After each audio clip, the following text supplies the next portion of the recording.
രാത്രിയിലാണ് നാം ആയിരിക്കുന്നത്. കർത്താവ് നമ്മെ അനുഗ്രഹിക്കട്ടെ.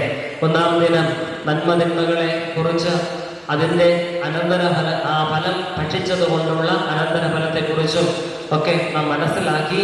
നഗ്നരായി തീർന്ന, ദൈവ തേജസ് നഷ്ടപ്പെട്ട ആദി മാതാപിതാക്കൾ ദൈവകൃപയാൽ വീണ്ടും ദൈവം എല്ലാ കാലത്തേക്കും തള്ളിക്കളയാതെ അവർക്ക് തോൽ കൊണ്ടുള്ള ഉടുപ്പ് കൊടുത്ത് അവരെ അനുഗ്രഹിച്ച അനുഭവങ്ങളും, ശേഷം തലമുറകളിൽ ദൈവത്തിന്റെ സന്നിധിയിൽ ചേർന്ന് ദൈവപുത്രന്മാരായി വളർന്നവരെയും മനുഷ്യന്റെ ജഡത്തിന്റെ പ്രവൃത്തി ചെയ്ത് മനുഷ്യപുത്രന്മാരായി ജീവിതങ്ങളെ നയിച്ചവരെയും കുറിച്ചൊക്കെ നമ്മൾ പഠിച്ചു. അങ്ങനെ ദൈവത്തോട് മത്സരിച്ച ജനത്തെയും ദൈവത്തോട് ചേർന്ന് നിന്ന ജനത്തെയും കുറിച്ച് നമ്മൾ രണ്ട് രീതിയിൽ വ്യത്യസ്തമായി പഠിച്ചു. നോഹ സകല ലോകവും ദൈവസന്നിധിയിൽ മ്ലേച്ഛത പ്രവർത്തിച്ചപ്പോൾ നോഹ നീതിമാനായി, നിഷ്കളങ്കനായി, നേരുള്ളവനായി ദൈവസന്നിധിയിൽ നടന്നത് നാം പഠിച്ചു. അതേസമയം കയീന്റെ പാരമ്പര്യത്തിൽ നിന്ന് വന്ന നിമ്രോദ് ദൈവത്തോട് മത്സരിച്ചത് നാം പഠിച്ചു. ശേഷം ഇതൊക്കെ നശിച്ച് നോഹയും കുടുംബം മാത്രം ശേഷിക്കുമ്പോഴും സാത്താൻ സൂത്രത്തിൽ, തന്ത്രത്തിൽ ഹാമിന്റെ മനസ്സിനെ വശീകരിച്ച് അവനിൽ പാപം കുത്തിവെച്ച്, അവനിൽ പലതരത്തിലുള്ള അത്യാഗ്രഹത്തെ കുത്തിവെച്ച് അവൻ വലിയവനാവാൻ ശ്രമിച്ചപ്പോൾ അവനും അവന്റെ സന്തതിയും ശപിക്കപ്പെട്ടവരായി തീർന്നതും നമ്മൾ മനസ്സിലാക്കി. അപ്പോൾ ഈ തരത്തിൽ നമ്മൾ ഒത്തിരി കാര്യങ്ങൾ മനസ്സിലാക്കിക്കൊണ്ടാണ് നമ്മുടെ ഈ ശുശ്രൂഷയിൽ മുമ്പോട്ട് വന്നുകൊണ്ടിരുന്നത്. അതേസമയം ഈ വചന ധ്യാനത്തിലൂടെ തന്നെ ചില കാര്യങ്ങൾ നാം വ്യക്തമായിട്ട് മനസ്സിലാക്കി. കയീന്റെ ജീവിതത്തിലുണ്ടായിരുന്ന, നിമ്രോദിന്റെ ജീവിതത്തിലുണ്ടായിരുന്ന, ലാമേക്കിന്റെ ജീവിതത്തിലുണ്ടായിരുന്ന, ഹാമിന്റെ ജീവിതത്തിലുണ്ടായിരുന്ന, കാനാന്റെ ജീവിതത്തിലുണ്ടായിരുന്ന പല തെറ്റുകൾ, ദൈവസന്നിധിയിൽ ദൈവത്തിന് ഇഷ്ടമില്ലാത്ത പ്രവൃത്തികൾ നമ്മുടെയും ജീവിതത്തിലുണ്ട് എന്ന് നാം മനസ്സിലാക്കി. അനുസരണക്കേട് നമ്മുടെ ജീവിതത്തിലുണ്ട്. അതിൽ നിന്ന് ദൈവം നമ്മെ ശുദ്ധീകരിക്കണമേ എന്ന് ദൈവത്തോട് നമ്മൾ പ്രാർത്ഥിച്ചു. കോപം നമ്മിലുണ്ട്. അതിൽ നിന്ന് ദൈവമേ നമ്മെ വിശുദ്ധീകരിക്കണമേ എന്ന് പ്രാർത്ഥിച്ചു. മത്സരബുദ്ധി നമുക്കുണ്ട്. നിമ്രോദിനെ പോലെ ദൈവത്തോട് മത്സരിക്കുന്ന മത്സരബുദ്ധി നമുക്കുണ്ട്. അതിൽ നിന്ന് ദൈവം നമ്മെ വിശുദ്ധീകരിക്കണമേ എന്ന് പ്രാർത്ഥിച്ചു. ലാമേക്കിനെ പോലെ പകരം ചെയ്യുക, പക വീട്ടുക, അല്ലെങ്കിൽ കൊല്ലുക, ഇത്തരത്തിൽ മറ്റുള്ളവരുടെ മേലെ ഇങ്ങനെ അസൂയയോടെ, പകയോടെ, വിദ്വേഷത്തോടെ നമ്മൾ ജീവിതത്തെ ക്രമപ്പെടുത്തുന്ന അനുഭവങ്ങളൊക്കെ നമ്മുടെ ജീവിതത്തിലും അറിഞ്ഞോ അറിയാതെ ഉണ്ട്. അവയിൽ നിന്നൊക്കെ ദൈവം നമ്മെ വിശുദ്ധീകരിക്കണമേ എന്ന് കഴിഞ്ഞ 2 രാത്രികളിൽ നാം പ്രാർത്ഥിച്ചു. ഇന്ന് നാം മുമ്പോട്ട് ധ്യാന അനുഭവത്തെ നയിക്കുകയാണ്. ഞാൻ ഇന്നലെ ഒരു കാര്യം പറഞ്ഞുവല്ലോ, ISROയുടെ ചെയർമാനായിരിക്കുന്ന ഇപ്പോഴത്തെ വ്യക്തി പറഞ്ഞതായിട്ടുള്ളൊരു അനുഭവം. ഞാനത് വീഡിയോ സഹിതം ഒരു വാക്യം കൂടെ കോട്ട് ചെയ്ത് നമ്മുടെ വാട്സാപ്പ് ഗ്രൂപ്പിൽ ഇട്ടിട്ടുണ്ട്. നിങ്ങൾ ശ്രദ്ധിച്ചോ എന്ന് എനിക്ക് അറിയില്ല.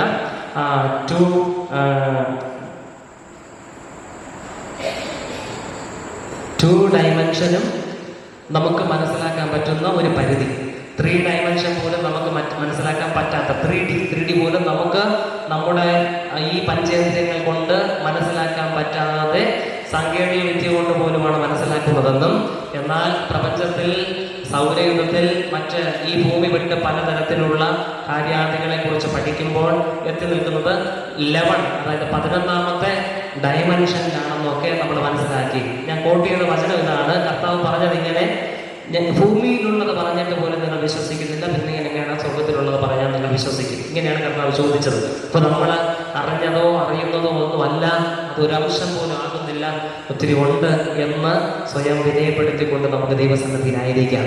ഇന്ന് നാം കഴിഞ്ഞ ദിവസം പഠിച്ചു നിർത്തിയത് നോഹയിൽ നിന്ന് ശേം, ഹാം, യാഫേത്ത്, അതിൽ ഹാമിന്റെ പുത്രൻ കാനാൻ ശപിക്കപ്പെട്ടവനായി തീർന്നത് എങ്ങനെ എന്നൊക്കെ നാം ധ്യാനിച്ച് നിർത്തി.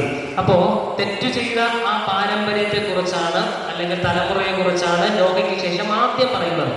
എന്നാൽ ശേഷം മൂത്ത പുത്രനായ ശേമിനെ കുറിച്ച് പറഞ്ഞ് തുടങ്ങുന്നുണ്ട്. അത് 11ാമത്തെ അധ്യായം 10ാമത്തെ വാക്യം തുടങ്ങിയാണ്. ഉൽപ്പത്തി പുസ്തകം 11ാമത്തെ അധ്യായം 10ാമത്തെ വാക്യം തുടങ്ങിയാണ്. നിങ്ങൾ വേദപുസ്തകം തുറക്കണം കേട്ടോ. നിങ്ങൾ തുറക്കണം, പറയുന്ന വാക്യങ്ങൾ അല്പം ശ്രദ്ധിക്കണം. പിന്നെ എപ്പോഴും അങ്ങനെ വായിച്ചുകൊണ്ടങ്ങനെ ഇരിക്കരുത്. പറയുന്നത് ശ്രദ്ധിക്കുക, പറയുന്നത് കേൾക്കണം. വേദപുസ്തകത്തിൽ വായിക്കുന്നതും നിങ്ങൾ ശ്രദ്ധിക്കണം. അപ്പൊ ഉൽപ്പത്തി പുസ്തകം 11ാം അധ്യായം 10ാം വാക്യത്തിൽ ശേമിന്റെ വംശ പാരമ്പര്യത്തെ പറയുന്നുണ്ട്, അല്ലെ? ശേമിന് 100 വയസ്സായപ്പോൾ അവൻ ജലപ്രളയത്തിന് പിമ്പ് 2 സംവത്സരം കഴിഞ്ഞ ശേഷം അർപ്പക്ഷാദിനെ ജനിപ്പിച്ചു എന്ന് എഴുതിയിരിക്കുന്നു. ശേഷം 500 സംവത്സരം ജീവിച്ചിരുന്ന അനുഭവവും പഠിക്കുന്നു. അങ്ങനെയെങ്കിൽ മൊത്തം 600 വർഷത്തോളം ജീവിച്ചിരുന്ന ആളാണ് ആര്? ശേം. ശേം 100 വയസ്സായപ്പോൾ അവൻ ജലപ്രളയത്തിന് പിമ്പ് 2 സംവത്സരം കഴിഞ്ഞ ശേഷം അർപ്പക്ഷാദിനെ ജനിപ്പിച്ചു. അങ്ങനെയെങ്കിൽ 98 വയസ്സുള്ളപ്പോഴാണ് അല്ലെ, ശേമിന് 98 വയസ്സുള്ളപ്പോൾ എന്തുണ്ടായി? പ്രളയം ഉണ്ടായി. അതൊക്കെ പോട്ടെ. വീണ്ടും മുമ്പോട്ട് വരുമ്പോൾ ചില തലമുറകളൊക്കെ മുമ്പോട്ട് നാം പഠിക്കുമ്പോൾ 1, 2, 3, 4, 5, 6, 7, 8ാമത്തെ തലമുറ, ശേമ് കഴിഞ്ഞ് 8ാമത്തെ തലമുറയിലേക്ക് വരുമ്പോൾ അബ്രഹാമിന്റെ പിതാവായ ആരെ കാണാം? തേരഹിനെ കാണാം. അബ്രഹാമിനെ കുറിച്ച് നമ്മൾ ഒത്തിരി കേട്ടിട്ടുണ്ട്. എന്റെ ചോദ്യം ഇതാണ്, അബ്രഹാം ആണോ ദൈവത്തിന്റെ വിളി കേട്ട് കാനാൻ ദേശത്തിലേക്ക് പുറപ്പെടുവാൻ കാരണം? വചനം വായിച്ചിട്ടുള്ളവരാണ് നമ്മള്. ചോദിച്ച മനസ്സിലായോ? അബ്രഹാം ആണോ അതോ മറ്റാരെങ്കിലും കൂടെ നിർബന്ധിച്ചിട്ടോ പറഞ്ഞിട്ടോ ആണോ അബ്രഹാം ഇറങ്ങി പുറപ്പെട്ടത്? ഉത്തരം പറ. ചോദ്യം മനസ്സിലായ? ദൈവം അബ്രഹാമിനോട് പറഞ്ഞു, നിന്റെ പൂരും വീടും ഒക്കെ വിട്ട് ചാച്ചക്കാരെ വിട്ടിട്ട് ഇറങ്ങി തിരിച്ചുകൊള്ളാൻ ഞാൻ കാണിക്കുന്ന ദേശത്തിലേക്ക് പോകണം. അബ്രഹാം ആണോ അതോ അബ്രഹാമിനെ അതിനു വേണ്ടി പ്രേരിപ്പിച്ച മറ്റാരെങ്കിലും ഉണ്ടോ? പറ, ഒരു ഉത്തരം പറ. നിങ്ങൾ പറയില്ല, മനസ്സിലായി? 27ാമത്തെ വാക്യം. തേരഹിന്റെ വംശപാരമ്പര്യമാവിത്. തേരഹ് അബ്രാമിനെയും നാഹോരിനെയും ഹാരാനെയും ജനിപ്പിച്ചു. എത്ര മക്കളുണ്ടായിരുന്നു? 3 മക്കളുണ്ടായിരുന്നു. ഈ ഹാരാൻ ലോത്തിനെ ജനിപ്പിച്ചു. മനസ്സിലായോ? അബ്രഹാമിന്റെ കൂടെ നടന്ന ആളാണ് ആര്? ലോത്ത്. ശേഷം അല്പം കൂടെ മുമ്പോട്ട് പഠിക്കുമ്പോൾ ഊർ എന്ന പട്ടണത്തിൽ വച്ച് തന്നെ ലോത്തിന്റെ അപ്പനായ അബ്രാമിന്റെ സഹോദരൻ ഹാരാൻ മരിച്ചു. പറഞ്ഞ മനസ്സിലായോ? ലോത്തിന്റെ അപ്പൻ ഹാരാൻ അബ്രഹാമിന്റെ സഹോദരനാണ്, മരിച്ചുപോയി. അപ്പോൾ ഒരു മകനെ പോലെ, അതിനേക്കാൾ അപ്പുറം ഒരു സഹോദരനായിട്ട്, തന്റെ മരിച്ചുപോയ സഹോദരന് പകരം സഹോദരനായിട്ട് ആ മരിച്ചുപോയ സഹോദരന്റെ മകനെ ആരും കൂടെ കൂട്ടി? അബ്രഹാം കൂട്ടി. അതുകൊണ്ടാണ് പിന്നത്തെ പറയുന്നത്, നാം സഹോദരന്മാരല്ലോ, അല്ലെ? മകനാണ്, പക്ഷെ പറയുന്നത് സഹോദരന്മാരല്ലോ. അതുകൊണ്ട് നമ്മളിങ്ങനെ പിണക്കുന്നത് ശരിയല്ല. നീ വലത്തോട്ടെങ്കിൽ ഞാൻ ഇടത്തോട്ട് പോയിക്കൊള്ളാം, അല്ല നീ ഇടത്തോട്ട് പോയാൽ ഞാൻ വലത്തോട്ട് പോയി. മനസ്സിലാവുന്നുണ്ടോ? മരിച്ചുപോയ തന്റെ സഹോദരന്റെ സ്ഥാനത്ത് ആര്? അബ്രഹാം അവന്റെ മരിച്ചുപോയ ഹാരാന്റെ മകനെ പരിഗണിച്ചു. മനസ്സിലായോ? ബന്ധങ്ങൾക്ക് അബ്രഹാം കൊടുത്ത വിലയാണത്. അങ്ങനെയെങ്കിൽ വീണ്ടും മുമ്പോട്ട് നാം പഠിക്കുമ്പോൾ അബ്രഹാമും ഭാര്യയെ എടുത്തു. അവളുടെ പേരാണ് സാറായി. അബ്രഹാം എടുത്ത ഭാര്യയുടെ പേരാണ് സാറായി. വീണ്ടും മുമ്പോട്ട് നാം പഠിക്കുമ്പോൾ അവർ 31ാമത്തെ വാക്യം. തേരഹ് തന്റെ മകനായ അബ്രാമിനെയും ഹാരാന്റെ മകനായ തന്റെ പൗത്രൻ ലോത്തിനെയും തന്റെ മകനായ അബ്രാമിന്റെ ഭാര്യയായി മരുമകളായ സാറായിയെയും കൂട്ടി കൽദയരുടെ പട്ടണമായ ഊരിൽ നിന്ന് കാനാൻ ദേശത്തേക്ക് പുറപ്പെടുവാൻ പുറപ്പെട്ടു. വായിച്ചോ? വല്ലതും പിടികിട്ടിയോ? എന്തെങ്കിലും പിടികിട്ടിയോ? നമ്മൾ എപ്പോഴും പറയുന്നത് എങ്ങനെയാണ്? ദൈവത്തിന്റെ വിളി കേട്ട് അബ്രഹാം കൂടും കിടക്കയും എടുത്തുകൊണ്ട് കാനാൻ ദേശത്തിലേക്ക് ഇറങ്ങി ഓടി. അല്ല, അതിനു മുൻപ് അപ്പൊ മനസ്സിലാക്കിക്കൊള്ളണം, ദൈവകൃപയോടെ ജീവിതം നയിച്ച ഒരു വ്യക്തിയും കൂടെയാണ് ആര്? തേരഹ്. അപ്പൊ ആ ദൈവപുത്രന്മാരുടെ ലൈനിൽ ആരുമുണ്ട്? ആ ട്രാക്കിൽ ആരും? തേരഹും ഉണ്ട്. മനസ്സിലായോ? തേരഹും ഉണ്ട്. തേരഹിന്റെ അപ്പന്റെ പേര് എന്താണെന്ന് അറിയാമോ? നാഹോർ. തേരഹിന് 3 മക്കൾ, അബ്രാം, ഹാരാൻ, നാഹോർ. അതായത് തന്റെ അപ്പന്റെ പേര് മകനും കൊടുത്തു. കണ്ടോ നാഹോർ എന്ന പേര്? 27ാമത്തെ വാക്യത്തിൽ മനസ്സിലായോ? 27ാമത്തെ വാക്യത്തിൽ തേരഹിന്റെ അപ്പന്റെ പേര് നാഹോരാണ്. തേരഹിന് 3 മക്കൾ ജനിച്ചു. എന്താണ്? Abram, Nahor, Haran. അപ്പൊ തേരഹിന്റെ അപ്പന്റെ പേരും തന്റെ തന്റെ മകന് കൊടുത്തു. കണ്ടോ, ഒത്തിരി കാര്യങ്ങൾ ഇങ്ങനെ ഒളിഞ്ഞു കിടക്കുകയാണ് രസകരമായിട്ടുള്ള. ഇതൊക്കെ നമ്മൾ കണ്ടുപിടിച്ച് പഠിച്ചാൽ വേദപുസ്തക പഠനം ഒരു രസമായിട്ട് തീരും, വളരെ രസകരമായിട്ട്. നമ്മൾ വെറുതെ അങ്ങ് വായിച്ചു വിടുകയാണ്, വെറുതെ വായിച്ചു എവിടെയെങ്കിലും തുറന്ന് ഇപ്പൊ കിട്ടുമ്പോൾ വായിച്ചു വിടുന്നത് കൊണ്ട് നമുക്ക് ഇതിന്റെ അന്തവും കുന്തവും ഒന്നും മനസ്സിലാകുന്നില്ല, ഒരു കണ്ടിന്യൂഷൻ മനസ്സിലാകുന്നില്ല, തുടർച്ച എല്ലാം. ഞാൻ ആദ്യത്തെ ദിവസം പറഞ്ഞത് ഇങ്ങനെ ഒരു തുടർച്ചയാണ്. വെളിപാട് പുസ്തകം വരെ ഒരിടവും ഇത് ബെന്നാകുന്നില്ല, കട്ടാകുന്നില്ല. ഇതിങ്ങനെ തുടർന്നുകൊണ്ടേയിരിക്കുന്ന അനുഭവമാണ്. ഉൽപ്പത്തി മുതൽ വെളിപാട് വരെ തീർച്ചയായിട്ടും ഇതിനൊരു തുടർച്ചയുണ്ട്, കണ്ടിന്യൂവേഷൻ ഉണ്ട്. ഒരിടത്തും അത് തടസ്സപ്പെടുന്നില്ല, അല്ലെ? അതാണ് ദൈവത്തിന്റെ പദ്ധതി. അപ്പൊ നമ്മൾ മനസ്സിലാക്കിയ എന്താണ്? തേരഹാണ് തന്റെ മകനെയും കൊച്ചുമകനായ ലോത്തിനെയും തന്റെ മരുമകളായ സാറായെയും കൂട്ടിക്കൊണ്ട് പുറപ്പെട്ടത്. പക്ഷേ തേരഹിന് കാനാനിലെത്താൻ പറ്റിയില്ല. അവർ ഇങ്ങനെ ഹാരാൻ വരെ എത്തി. അവിടെ പാർക്കുമ്പോൾ തേരഹ് എന്ത് ചെയ്തു? മരിച്ചുപോയി. ആ അധ്യായത്തിന്റെ അവസാന വാക്യം, 32ാമത്തെ വാക്യം, 205 സംവത്സരം തേരഹ് ജീവിച്ചിരുന്നു. ഹാരാനിൽ വെച്ച് മരിച്ചുപോയി. ഈ ഹാരാൻ ആരാണ്? പറ. കുറച്ചു മുമ്പല്ലേ പറഞ്ഞത്? അബ്രഹാമിന്റെ സഹോദരൻ, ലോത്തിന്റെ അപ്പൻ. ലോത്തിന്റെ അപ്പൻ ആരുടെ പുത്രൻ? തേരഹിന്റെ പുത്രൻ. അപ്പൊ മനസ്സിലാക്കിക്കൊള്ളണം, ഈ തലമുറ ഉണ്ടാകുമ്പോൾ അവർ സ്വന്തം കാലിൽ നിൽക്കാറായി എന്ന് കണ്ടാൽ അവർ വ്യത്യസ്തമായിട്ടുള്ള ദേശങ്ങളിൽ അവരുടെ പേര് ആ ദേശം അറിയപ്പെടുന്നു. അവിടെ അവർ ഒരു ജാതിയായിട്ട്, ഒരു സമൂഹമായിട്ട്, ഒരു കുടുംബമായിട്ട് അങ്ങ് ജീവിക്കുക. മനസ്സിലാവുന്നുണ്ടോ? മനസ്സിലാവും. ഒരു കുലമായിട്ട് അവരുടെ പേരിലാണ് ആ ദേശം അറിയപ്പെട്ടത്. ഹാരാന്റെ പേരിലാണ് ആ ദേശം അറിയപ്പെട്ടത്. അപ്പൊ കാനാൻ ദേശത്തിലേക്ക് പോകുവാനായിട്ട് അതും നമ്മൾ മനസ്സിലാക്കിയല്ലോ. ഹാമിന്റെ പുത്രനായ കാനാന്റെ പേരിലാണ് കാനാൻ ദേശം അറിയപ്പെടുന്നത്. കാനാന്യർ, അവിടെ കാനാന്യർ മാത്രമല്ല, ഒത്തിരി വിജാതിയരുണ്ട്. പക്ഷെ പ്രധാനമായും കാനാന്യർ അവിടെ ഉണ്ട്. അതുപോലെ ഹാരാൻ ജീവിച്ചിരുന്ന കാലം അവൻ മാറി താമസിച്ചിടത്ത് ആ പട്ടണം അല്ലെങ്കിൽ ആ ദേശം അല്ലെങ്കിൽ ആ ഇടം അവന്റെ പേരിൽ അറിയപ്പെട്ടു.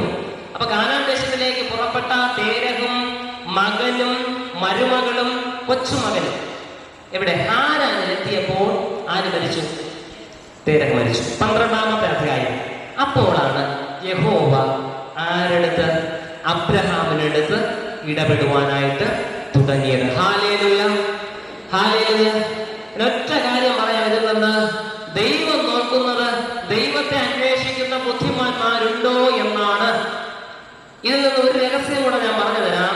ഊർ എന്ന പട്ടണത്തെ കുറിച്ച് പഠിക്കുവാൻ കഴിയുന്നത് വിഗ്രഹങ്ങളെ ഉണ്ടാക്കി വിൽക്കുകയോ അതുണ്ടാക്കുകയോ ചെയ്യുന്ന ഒരു ഗ്രാമം. ഹല്ലേലൂയ. തീർച്ചയായിട്ടും അവിടെ എന്തുണ്ട്? ജാതീയ ദേവന്മാരുടെ വിഗ്രഹങ്ങളുണ്ട്, അതിന്റെ ആരാധനയും ഉണ്ടായിരിക്കാം. അവിടെ നിന്ന് ഒരപ്പൻ തന്റെ മകനെയും മരുമകളെയും കൊച്ചുമകനെയും വിളിച്ചുകൊണ്ട് നമുക്കിവിടെ വേണ്ടവാ, നമുക്ക് വേറൊരിടത്തേക്ക് പോകാമെന്ന് പറഞ്ഞ് പുറപ്പെടുന്നു. വേർതിരിക്കപ്പെട്ട ഒരു ജീവിതം നയിക്കുവാനായിട്ട് ആഗ്രഹിക്കുന്നു. ഹല്ലേലൂയ.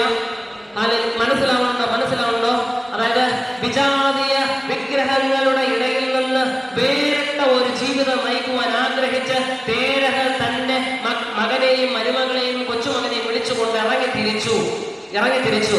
അപ്പൊ അബ്രഹാമിനെ ദൈവം വിളിക്കുന്നതിന് മുമ്പേ ഇറങ്ങി തിരിച്ചു. അങ്ങനെയെങ്കിൽ ചേർത്ത് വായിക്കുക സങ്കീർത്തനത്തിലെ വാക്യം, ദൈവം ഉയരത്തിൽ നിന്ന് നോക്കിക്കൊണ്ടിരിക്കുന്നു. ദൈവത്തെ അന്വേഷിക്കുന്ന ബുദ്ധിമാന്മാരുണ്ടോ? ഹല്ലേലൂയ. വെറുതെ അല്ല എഴുതി വച്ചിരിക്കുന്നത്. ഇതൊക്കെ വെറുതെ അല്ല എഴുതി വച്ചിരിക്കുന്നത്. നീ ദൈവത്തോട് അടുത്ത് ചെല്ലുവാനായിട്ട് ആഗ്രഹിച്ചാൽ ദൈവം നിന്നെ കടാക്ഷിക്കും, ദൈവം നിന്നെ നിറയ്ക്കും, ദൈവം നിന്നിലേക്ക് നിറയും. ഹല്ലേലൂയ. ദൈവം വരട്ടെ, അല്ലെങ്കിൽ ദൈവം എന്റെ അടുത്ത് അങ്ങനെയല്ല. അപ്പന്റെ കൈ പിടിച്ച് ഭാര്യയെയും തന്റെ സഹോദരന്റെ പുത്രനെയും ചേർത്ത് പിടിച്ച് കാനാനിലേക്ക് ഒരു വേറിട്ട ജീവിതം നയിക്കുവാനായിട്ട് ഇറങ്ങിത്തിരിച്ച അബ്രാമിനെ ദൈവം കണ്ടിട്ട് അവരെ ദൈവത്തിന് ഇഷ്ടപ്പെട്ടു. എന്നിട്ട് പറഞ്ഞു എന്നാണ് 12ാം അധ്യായത്തിലേക്ക് വരുമ്പം, അബ്രാമേ, നീ നിന്റെ ദേശത്തെയും ചാർച്ചക്കാരെയും പിതൃഭവനത്തെയും വിട്ട് പുറപ്പെട്ട് ഞാൻ നിന്നെ കാണിക്കാനിരിക്കുന്ന ദേശത്തേക്ക് പോകാം. ഹല്ലേലൂയ. ഇതാണ് ദൈവത്തിന്റെ വാഗ്ദത്തം. നീ വേറിട്ടൊരു ജീവിതം ദൈവാശ്രയത്തോടെ നയിക്കുവാൻ എപ്പോൾ മുതൽ ആഗ്രഹിക്കുന്നുവോ അപ്പോൾ നിന്നിലേക്ക് ദൈവത്തിന്റെ വാഗ്ദത്തം നിറഞ്ഞു വരും. ഹല്ലേലൂയ. മനസ്സിലാകുന്നുണ്ടോ ഞാൻ ഈ പറയുന്നതൊക്കെ? മനസ്സിലാവുന്നുണ്ടോ? അല്ലാതെ തോന്നിയതുപോലെ ജീവിച്ചിട്ട് ദൈവമേ ദൈവമേ എന്ന് പറഞ്ഞുകൊണ്ട് നടന്നിട്ട് കാര്യമില്ല. തോന്നിയതുപോലെ ജീവിച്ചിട്ടില്ല. വേർതിരിക്കപ്പെട്ട ജീവിതം ഉണ്ടാകണം, വിശുദ്ധിയുള്ള ജീവിതം ഉണ്ടാകണം. ഭയങ്കര വെല്ലുവിളി നിറഞ്ഞ ഒരു അനുഭവമാണത്. നമ്മൾ വിചാരിക്കുമ്പോൾ എളുപ്പമല്ല. എപ്പോ വേണോ വീണുപോകാം, എപ്പോഴും വേണോ വീണുപോകാം, എപ്പോഴും വേണോ ഇടർച്ച വരാം. പക്ഷേ വീട് ഇടത്ത് കിടക്കരുത്. ഇളയ പുത്രൻ സുബോധത്തോടെ എഴുന്നേറ്റ് വന്നതുപോലെ ഇങ്ങനെ വന്ന് തമ്പുരാനോട് രമ്യതപ്പെടുവാൻ, അനുരഞ്ജനപ്പെടുവാൻ, അനുതാപമുണ്ടാകുവാൻ ഇടയാകണം. അപ്പാ ഞാൻ സ്വർഗത്തോടും അങ്ങയോടും പാപം ചെയ്തു പോയി എന്ന് സമ്മതിക്കുവാനായിട്ട് നമുക്ക് കഴിയണം. ഇതില്ലാത്തിടത്തോളം കാലം നമുക്കൊരു സാധാരണ മനുഷ്യനെ പോലെ ജീവിക്കാം. അതേസമയം നാം ദൈവസന്നിധിയിൽ നമ്മുടെ കുറവുകളും ബലഹീനതകളും ഏറ്റുപറഞ്ഞ് ദൈവം ആഗ്രഹിക്കുന്ന പ്രകാരം ഒരു വേർതിരിക്കപ്പെട്ട ഒരു ക്രൈസ്തവ പൈതൽ എന്ന ബോധ്യത്തോടുകൂടെയുള്ള ജീവിതം നയിച്ചാൽ തമ്പുരാൻ നമ്മെ അനുഗ്രഹിക്കും. അവർ നമ്മോട് കൂടെ ഇരിക്കും. ഹല്ലേലൂയ. പ്രശ്നം ഉണ്ടാകും, പ്രതിസന്ധി ഉണ്ടാകും, പ്രതികൂലങ്ങൾ ഉണ്ടാകും. ജീവിതം സഞ്ചരിക്കുന്ന ജീവിതമാകുന്ന പടകിങ്ങനെ തിരമാല കൊണ്ട് ആടി ഉലഞ്ഞ് ഇപ്പം ഒന്നും തോന്നിപ്പോകും. പക്ഷേ അമരത്ത് തമ്പുരാനുണ്ട്. അതാണ് പ്രത്യേകത. Hallelujah, hallelujah. നമ്മൾ ആരുണ്ടെങ്കിലും കിട്ടാത്തൊരു ധൈര്യമാണ് തമ്പുരാൻ കൂടെ ഉള്ളപ്പോൾ കിട്ടുന്നത്. Hallelujah, hallelujah. സഹോദരങ്ങളുണ്ടെന്ന് വിചാരിച്ച് മാറി നിൽക്കുന്ന ഇടത്ത് ഞാൻ എൻ്റെ ജീവിത അനുഭവത്തിൽ നിങ്ങളോട് പറഞ്ഞിട്ടുണ്ട്.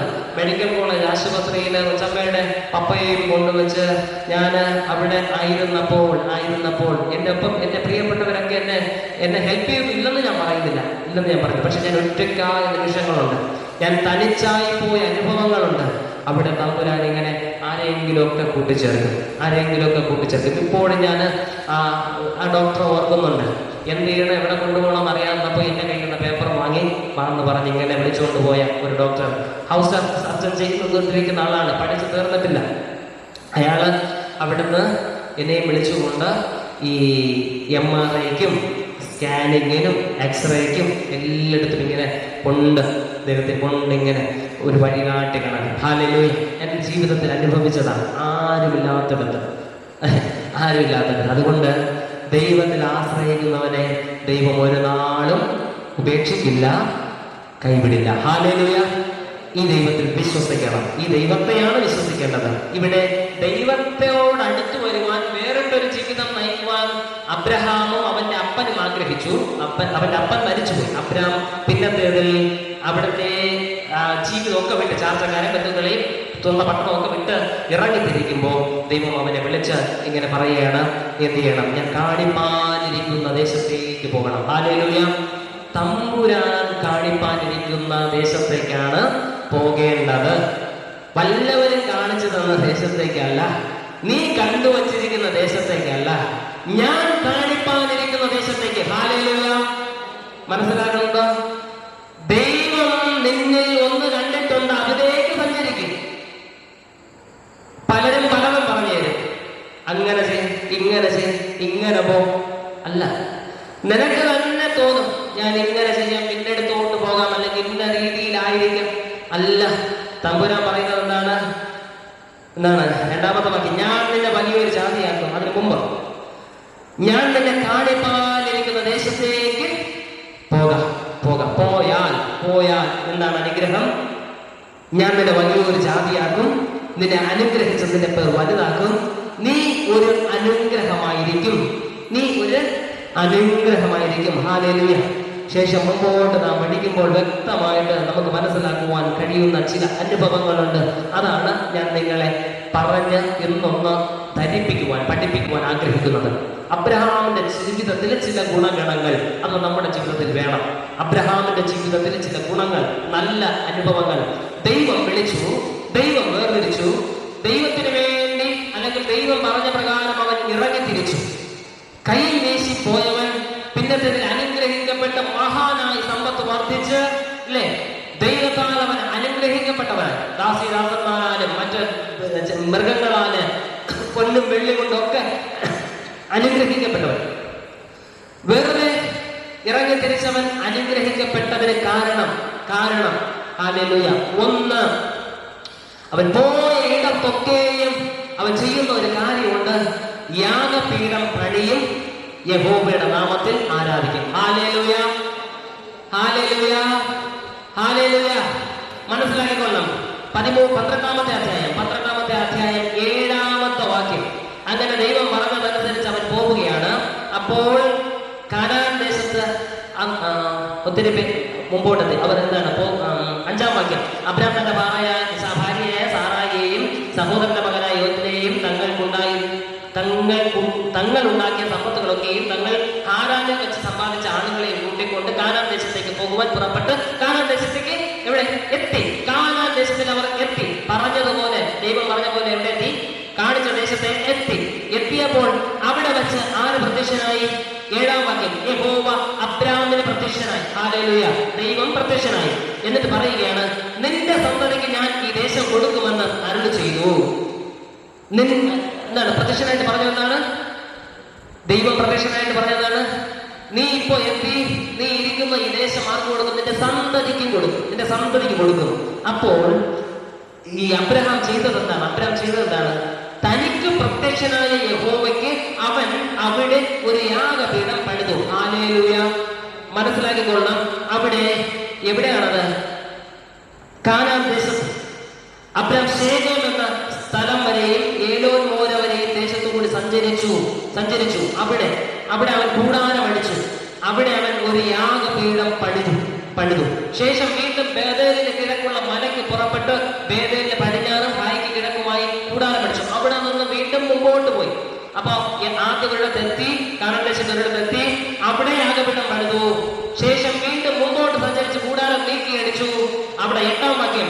അവൻ യഹോവയ്ക്ക് ഒരു യാഗപീഠം പണിത് യഹോവയുടെ നാമത്തിൽ ആരാധിച്ചു. ഹല്ലേലൂയ. എവിടെ പോയാലും അബ്രഹാം മുടക്കാത്ത ഒരു കാര്യം എന്താണെന്ന് അറിയാമോ? ദൈവത്തിന്റെ യാഗപീഠം പണിയുക, ദൈവത്തെ ആരാധിക്കുക. ഹല്ലേലൂയ. ഹല്ലേലൂയ. പ്രിയമുള്ളവരെ, നാം ആയിരിക്കുന്ന ദേശത്ത് ദൈവത്തെ ആരാധിക്കുവാൻ, ദൈവത്തിന് സ്തോത്രം എന്ന യാഗം കഴിക്കുവാൻ, സ്തുതി എന്ന യാഗം കഴിക്കുവാൻ അനുഗ്രഹിച്ചൊരുക്കിയിരിക്കുന്ന യാഗപീഠം കണക്കുള്ള ഈ ഇടത്തെ മറക്കരുത്. ആരാധനകളെ മറക്കരുത്. ആരാധിക്കുവാൻ മറക്കരുത്. അതിന്റെ പ്രാധാന്യം നൽകണം. ജീവിതം അനുഗ്രഹിക്കപ്പെടും. ഹല്ലേലൂയ. ഇത്തിരി പോന്ന കുറച്ച് ആളുകളുമായിട്ട് വലിയ ജാതികൾ വസിക്കുന്ന ഇടത്ത് നമ്മുടെ നാട്ടിൽ പറയുന്ന ഒരു പ്രയോഗം വരത്തനായിട്ട് കയറി ചെല്ലുകയാണ്. ആര്? അബ്രഹാം. ആരും അവന് നേരെ നിൽക്കുവാൻ ദൈവം സമ്മതിച്ചില്ല. ഹല്ലേലൂയ. അതാണ് പറയുന്നത്, ദൈവം തന്റെ കണ്ണിലെ കൃഷ്ണമണി പോലെ തനിക്കുള്ളവനെ, തന്റെ ഭക്തനെ, തന്റെ ദാസനെ കാത്തുകൊള്ളും. ഹല്ലേലൂയ. ദൈവത്തിന്റെ ദാസനെ, ദൈവത്തിന്റെ ഭക്തനെ തൊടുന്നവനെ ദൈവത്തെ തൊടുന്നത് കണക്കാണ്. ദൈവത്തിന്റെ കണ്ണിലെ കൃഷ്ണമണി പോലെ ദൈവം കരുതിക്കൊള്ളൂ എന്നാണ് വചനം പഠിപ്പിക്കുന്നത്. അങ്ങനെയെങ്കിൽ ദൈവം നമ്മെ എവിടെയൊക്കെ, ഈ ഭൂമിയിൽ നമ്മൾ എവിടെയൊക്കെ ആയിരുന്നാലും ആരാധിക്കുവാൻ മടിക്കരുത്. ആരാധന മുടക്കരുത്. ഇനി ഈ അടുത്ത കാലത്ത് ഞാൻ മനസ്സിലാക്കിയ ഒരു അനുഭവമുണ്ട്. കേട്ടതാണ് വചനത്തിലൂടെ കേട്ടതാണ്. ഒരച്ഛന്റെ വചനത്തിലൂടെ കേട്ടതാണ്. ഇങ്ങനെ ഈ ക്രൈസ്തവാലയങ്ങളില്ലാത്ത ഒരു രാജ്യം അധികം ഇല്ല. പക്ഷെ അവിടെ ഇങ്ങനെ വിദേശത്ത് പോയി ജോലി ചെയ്യുന്ന ഒരു വ്യക്തി ദിവസവും ഇങ്ങനെ ഒരു കത്തോലിക്ക വിഭാഗത്തിൽപ്പെടുന്ന ഒരു വ്യക്തിയാണ്. ദിവസവും ഇങ്ങനെ ആരാധിക്കുവാനും കുർബാന അർപ്പിക്കുവാനും ഒക്കെ ആഗ്രഹമുള്ള ഒരു മനുഷ്യൻ. പക്ഷെ അതിനുള്ള സാഹചര്യമില്ല. എവിടെയെങ്കിലും ഒരുമിച്ചിരുന്ന് പ്രാർത്ഥിക്കുകയോ എന്തെങ്കിലും ചെയ്യുകയാണെങ്കിൽ അവർ വന്ന് പിടിച്ചുകൊണ്ട് പോകും. അത്തരത്തിലുള്ള ഒരു നിയമവ്യവസ്ഥതയുള്ള ഒരു രാജ്യം. പ്രിയമുള്ളവരെ, ഈ മനുഷ്യർക്ക് എന്നറിയാമോ, അവിടെ ഒറ്റയ്ക്ക് വീട്ടിലിരുന്ന് ഈ ആരാധനാ ക്രമത്തിലെ പ്രാർത്ഥനകളും സ്തുതികളും ചൊല്ലിക്കൊണ്ടേയിരിക്കും. അപ്പൊ ആരാധിക്കുവാനായിട്ടുള്ള ഒരു ആഗ്രഹമാണ് ആ മനുഷ്യന്. ശേഷം സംഭവിച്ചതെന്ന് അറിയാമോ, 2 ഡിനോമിനേഷനിലുള്ള 2 അച്ഛന്മാര് ഈ മനുഷ്യന്റെ ഭവനത്തിൽ ചില ദിനങ്ങൾക്ക് ശേഷം വന്നു പാർത്തു എന്നാണ്. അവർ ദിവസവും ആ ഭവനത്തിൽ ഒരുമിച്ചിരുന്ന് ആരാധിക്കും, കുർബാന അർപ്പിക്കും. മനസ്സിലാവുണ്ടോ? ദൈവത്തെ ആരാധിക്കുന്നവൻ. ഞാൻ പറഞ്ഞു വന്നത്, ഒരുവൻ ദൈവത്തെ ആരാധിക്കുവാൻ ആഗ്രഹിച്ചൊരുങ്ങിയാൽ അതിനുള്ള സാഹചര്യം സർവശക്തനായ ദൈവം തന്നെ ഒരുക്കി തരും. ഹല്ലേലൂയ. ശദ്രക്, മേശക്, അബേദ്നെഗോ ഉൾപ്പെടുന്ന ആ യഹൂദ ബാലന്മാർ എല്ലാവരും നിൽക്കുമ്പോൾ നെബൂഖദ്നേസർ രാജാവ് പറയുന്നുണ്ട്, താൻ പണി കഴിപ്പിച്ച സ്വർണ്ണബിംബത്തെ നമസ്കരിക്കാവോ? 3 പേർ പറഞ്ഞു, ഞങ്ങൾ അതിനെ നമസ്കരിക്കും. നമസ്കരിക്കത്തില്ല. ശദ്രക്, മേശക്, അബേദ്നെഗോ അല്ലെങ്കിൽ അസര്യാവ്, മീശായേൽ, ഹനന്യാവ് അവർ പറഞ്ഞു ഞങ്ങൾ ഇതിനെ നമസ്കരിക്കത്തില്ല. അനുഭവിക്കേണ്ടി വന്നത് തീച്ചൂളയിലേക്ക് എടുത്തുകയാണ്. ഹല്ലേലൂയ. പ്രിയമുള്ളവരെ, സാഹചര്യത്തിനൊത്ത് ജീവിതം നയിക്കാതെ അവർ വിശ്വസിച്ച ദൈവത്തെ മുറുകെ പിടിച്ചപ്പോൾ നാലാമനായി തമ്പുരാൻ അവരുടെ മധ്യേ ഇറങ്ങി വന്നു. Hallelujah, hallelujah. പ്രിയമുള്ളവരെ, എന്റെ അപ്പനൊക്കെ പറഞ്ഞു തന്നിട്ടുള്ള കാര്യമുണ്ട്. തല പോയാലും കള്ളം പറയരുത്, തല പോയാലും കള്ളം പറയരുത്, അല്ലെ? തല പോയാലും കള്ളം പറയരുത്. ഇതേ അപ്പൻ ഇങ്ങനെ വളർന്ന് വ്യത്യസ്ത സാഹചര്യങ്ങളിലേക്ക് എത്തിയപ്പോൾ പറഞ്ഞു നമ്മളിങ്ങനെ എല്ലായിടത്തും ഇങ്ങനെ പോയാൽ പറ്റത്തില്ല, ചിലയിടത്തൊക്കെ നമ്മൾ കണ്ണടയ്ക്കേണ്ടി വരും. മനസ്സിലായ? രണ്ടും പറഞ്ഞത് എൻ്റെ അപ്പനാണ്. തല പോയാലും കള്ളം പറയരുതെന്നും ചിലയിടത്തൊക്കെ പിടിച്ചു നിൽക്കാൻ ചില കള്ളങ്ങൾ പറയേണ്ടി വരുമെന്നും പറഞ്ഞിരുന്നത് എൻ്റെ അപ്പനാണ്. മനസ്സിലാവുന്നുണ്ടോ? പക്ഷേ ഞാനിങ്ങനെ തിരിഞ്ഞു നീ, അതുകൊണ്ട് തന്നെ എനിക്ക് പലപ്പോഴും ഇങ്ങനെ ആ ഒരു കാര്യത്തിൽ ദേഷ്യം തോന്നിയിട്ടുണ്ട്. ഇങ്ങനെ ശരിക്കും പറഞ്ഞാൽ 2 വള്ളത്തിൽ നീ കാല് ചവിട്ടടാന്ന് എൻ്റെ അപ്പം പറയുകയാണ്. മനസ്സിലാവുന്നുണ്ടോ? മനുഷ്യന്റെ ഉപദേശം ഇതാണ്. നിങ്ങളെങ്ങനെ ഉപദേശിച്ചിട്ടില്ലേ? അല്ലേ? ജോലി ചെയ്യുന്ന ഇടങ്ങളിലോ, അല്ലെ ഔദ്യോഗിക ജീവിതങ്ങളിലായിരിക്കുന്നവരൊക്കെ, അല്ലെങ്കിൽ പ്രത്യേകിച്ച് ഞങ്ങളെ പോലുള്ളവരെ ശുശ്രൂഷ ചെയ്യുന്ന ഇടത്ത് അധികാരികളുടെ കീഴിൽ സേവനങ്ങൾ ശുശ്രൂഷ ചെയ്യുമ്പോൾ ഔദ്യോഗിക ജീവിതങ്ങൾ നയിക്കുന്ന ഇടങ്ങളിൽ ചില കാര്യങ്ങൾക്കൊക്കെ നിങ്ങൾ കണ്ണടച്ചു കൊടുക്കണമെന്ന് ചിലപ്പോൾ മേലധികാരി പറയും, ചിലപ്പോൾ കീഴ് ജീവനക്കാർ പറയും. ഇല്ലേ? മനസ്സിലാവുന്നുണ്ടോ? ലോകത്തിനിണങ്ങി മറ്റ് ജീവിക്കണമെന്ന്, അല്ലെങ്കിൽ ചില കാര്യങ്ങൾ കണ്ടില്ല എന്ന് അടിക്കണമെന്നൊക്കെ പറയും. പക്ഷേ ദൈവം നമ്മൾ ആഗ്രഹിക്കുന്നത് അതാണ്. എൻ്റെ അപ്പം ആദ്യം പറഞ്ഞ കാര്യം, തല പോയാലും നീന്തിയരുത്, വേണ്ടാത്തത് ദൈവത്തിന് ഇഷ്ടമല്ലാതെ ചെയ്യരുത്. ആലയത്തിൻ്റെ ഉള്ളിൽ പോലും ചിലപ്പോഴെങ്കിലും ഇത്തരത്തിലുള്ള സാഹചര്യങ്ങൾ വരും. പ്രിയമുള്ളവരെ, ആഗ്രഹം ഇതാണ്, പ്രാർത്ഥന ഇതാണ്, തമ്പുരാനെ കോംപ്രമൈസ് ചെയ്യാനായിട്ട് അനുവദിക്കരുത്. മനസ്സിലാവുന്നത്? നമ്മുടെ ജീവിതത്തിലും അതെ ഒന്നിനോടും നമ്മളിങ്ങനെ മുട്ടുമടക്കി കോംപ്രമൈസ് ചെയ്യാനായിട്ട് നിന്ന് കൊടുക്കരുത്. തമ്പുരാൻ ഇഷ്ടപ്പെടുന്ന തരത്തിൽ ജീവിതത്തെ ക്രമപ്പെടുത്തുവാനായിട്ട് ശ്രദ്ധിക്കണം. അതിന് കഴിഞ്ഞ ഒരു വ്യക്തിയാണ് ആര്? അബ്രാം. താനായിട്ട് നേരിട്ട് നിന്നും വ്യത്യസ്തമായിട്ടുള്ള ഒരു ജീവിത തലത്തിലേക്ക് അവൻ ഇറങ്ങി പുറപ്പെട്ടു. അവൻ പോയിടത്തൊക്കെ യാഗപീഠം എടുത്തു, ദൈവത്തെ ആരാധിച്ചു. ഹല്ലേലൂയ. 13-ാമത്തെ അധ്യായം, താഴോട്ട് വരാം. 13-ാമത്തെ അധ്യായത്തിന് അതിന് തൊട്ട് മുമ്പ് 12-ാം അധ്യായം 10 മുതലുള്ള വാക്യം പഠിക്കുമ്പോൾ താൻ ആയിരുന്ന കാനാൻ ദേശത്ത് കഠിനമായ ക്ഷാമമുണ്ടായിട്ട് അബ്രാം എന്ത് ചെയ്തു? ഭാര്യയെയും സഹോദരപുത്രനെയും ലോത്തിനെയും കൂട്ടിക്കൊണ്ട് എവിടെ പോയി? ഈജിപ്തിൽ പോയി. അവിടെ പോയിട്ട് വീണ്ടും സമ്പന്നനായിട്ട് വീണ്ടും മടങ്ങി വരുന്നു. 13-ാം അധ്യായം എത്തുമ്പോൾ അവൻ സകല സമ്പത്തോടും കൂടെയാണ് മടങ്ങി വരുന്നത്. കണ്ടോ? 1-ാമത്തെ വാക്യം ഇങ്ങനെ അബ്രാമും ഭാര്യയും അവനുള്ളതൊക്കെയും അവനോടുകൂടെ ലോത്തും മിസ്രൈമിൽ നിന്ന് പുറപ്പെട്ട് തെക്കേ ദേശത്ത് വന്നു, കാനാൻ ദേശത്തേക്ക് വന്നു. കന്നുകാലി, വെള്ളി, പൊന്ന് ഈ വകയിൽ അബ്രാം ബഹുസമ്പന്നനായിരുന്നു. ഹല്ലേലൂയ. ദൈവം അനുഗ്രഹിക്കും എന്ന് പറഞ്ഞാൽ അനുഗ്രഹിക്കും, കൊടുക്കും എന്ന് പറഞ്ഞാൽ കൊടുക്കും. പക്ഷേ ഇതൊക്കെ കിട്ടിയപ്പോഴും ഇതിൽ ആശ്രയം ആര് വച്ചില്ല? അബ്രാം വച്ചില്ല. നമ്മളാകട്ടെ ഒരു ജോലിക്ക് വേണ്ടി നമ്മൾ, അല്ലെങ്കിൽ ഒരു നല്ല സാഹചര്യത്തിന് വേണ്ടി കിടന്ന് കരഞ്ഞ് പ്രാർത്ഥിക്കും. അത് കിട്ടുമ്പോൾ പിന്നെ അതാണ് വരുന്നത്. അത് മുടക്കാൻ പറ്റത്തില്ല, അല്ലേ? മനസ്സിലാവുണ്ടോ? ആരാധന മുടക്കും നമ്മൾ, പക്ഷെ ആ കാര്യം മുടക്കാൻ പറ്റത്തില്ല. ആ ജോലിയാകട്ടെ എന്തോ ആകട്ടെ, അങ്ങനെയാണ് നമ്മൾ. പക്ഷെ അബ്രാം അതിനോട് കോംപ്രമൈസ് ചെയ്തില്ല. ഹല്ലേലൂയ. കിട്ടിയതൊക്കെ കിട്ടി, എത്രയോ കിട്ടിക്കോട്ടെ, അതവിടെ ഇരുന്നോട്ടെ. പക്ഷേ ഫസ്റ്റ് ഞാൻ ദൈവത്തെ ആരാധിക്കും. അതാണ് ഈ വകയിലൊക്കെ അവൻ ബഹുസമ്പന്നനായിരുന്നു. അവൻ തന്റെ യാത്രയിൽ തെക്ക് നിന്ന് ബദേൽ വരെയും ബദേലിന് ഹായിക്കും മധ്യേ തനിക്ക് ആദിയിൽ കൂടാരമുണ്ടായിരുന്ന ആ ഇടത്ത് അവിടെ എത്തി. എവിടെ? ഹാരാനിൽ നിന്ന് പുറപ്പെട്ട ആദ്യം എത്തിയപ്പോൾ ആദ്യം ഒരു യാഗപീഠം പണിതില്ലേ? അവിടെ എത്തിയപ്പോ 4-ാം വാക്യം, താൻ ആദിയിൽ ഉണ്ടാക്കിയ യാഗപീഠം ഇരുന്നതുമായ സ്ഥലം വരെയും ചെന്നു. 4-ാം വാക്യം, അവിടെ അബ്രാം യഹോവയുടെ നാമത്തെ ആരാധിച്ചു. ഹല്ലേലൂയ. ഏത് ജീവിത സാഹചര്യത്തിലും, സമ്പന്ന സമൃദ്ധിയിലെത്തിയാലും ദാരിദ്ര്യ ബുദ്ധിമുട്ടിലായിരുന്നാലും ദൈവത്തെ ആരാധിക്കുന്നതിൽ വിട്ടുവീഴ്ച ചെയ്യരുത്. ഒരു തീരുമാനം നമ്മൾ എടുക്കണം. അവർ ദൈവത്തെ എന്ത് ചെയ്തു? ആരാധിച്ചു. ഇനി 3-4 വാക്യം നമ്മൾ കണ്ടു. 18-ാമത്തെ വാക്യം. അപ്പോൾ അബ്രാം കൂടാരം നീക്കി ആദ്യം ഇരുന്നിടത്ത് നിന്ന് വീണ്ടും കുറച്ച് ദൂരോട്ട് വന്നപ്പോഴും മമ്രയുടെ തോപ്പിലെത്തിയപ്പോഴും അവിടെ എന്ത് ചെയ്തു? യാഗപീഠം പണിതു, ദൈവത്തെ ആരാധിച്ചു. Hallelujah, hallelujah. നമ്മുടെ മക്കൾ പഠിക്കുവാനായിട്ട് വിദൂരങ്ങളിൽ പോകുമ്പോൾ ഞാൻ ഇടയ്ക്കൊരിക്കൽ ഓർമ്മിപ്പിച്ച കാര്യമാണ്, വിശുദ്ധ വേദപുസ്തകം അവരുടെ കയ്യിൽ നമ്മൾ ഉള്ള കയ്യിൽ വച്ച് കൊടുത്ത് പ്രാർത്ഥിച്ചയക്കണം. അത് കയ്യിൽ കരുതുവാനായിട്ട് ധൈര്യപ്പെടുത്തണം. നമ്മുടെ പ്രിയപ്പെട്ടവർ തങ്ങിപ്പണിക്കോ വിദൂരത്തിലോ നമ്മുടെ ഭവനത്തിലല്ലാതെ എവിടെ പോയാലും ഒരു വേദപുസ്തകം അവരുടെ കയ്യിൽ കൊടുക്കണം.